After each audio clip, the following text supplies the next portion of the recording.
Healthy food అంటే చిన్నప్పటి నుంచి మీ మదర్ ఫాదరు మీకు ఏ విధమైన ఫుడ్ పెట్టారో ఆ ఫుడ్ మటుకే మీ బాడీకి హెల్దీ ఫుడ్ అవుతుంది. అనవసరమైనటువంటి గ్రీన్ టీలు తాగొద్దు, అనవసరమైన ఆర్గానిక్ ఫుడ్స్ అని వెళ్ళొద్దు, అనవసరమైన ప్రోటీన్ షేకులు తాగొద్దు, అనవసరమైన వే ప్రోటీన్స్ తినొద్దు.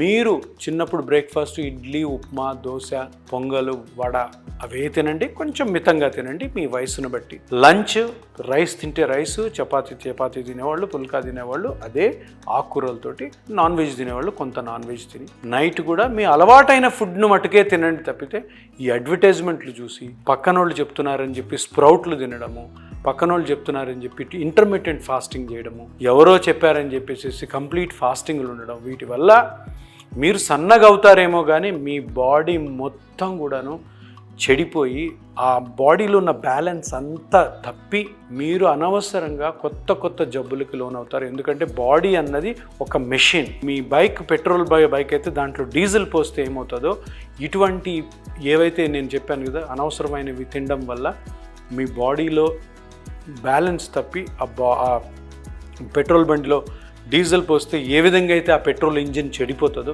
అదే విధంగా చెడిపోతుంది. అందుకని అందరికి కూడా చెప్పండి, హెల్దీ ఫుడ్ అంటే ఓన్లీ చిన్నప్పటి నుంచి మీ బాడీకి ఏదైతే అలవాటైందో ఫుడ్ అదే తినడం, అదే హెల్దీ ఫుడ్. ఈ మాట మీరు అందరు గుర్తు చేసుకొని 10 మందికి చెప్పండి. దీనివల్ల మీకు ఎటువంటి కూడాను ఫుడ్ హ్యాబిట్స్ వల్ల వచ్చే జబ్బులు రావు. హ్యాపీగా అన్ని జబ్బుల నుంచి దూరంగా ఉంటారు మీరు.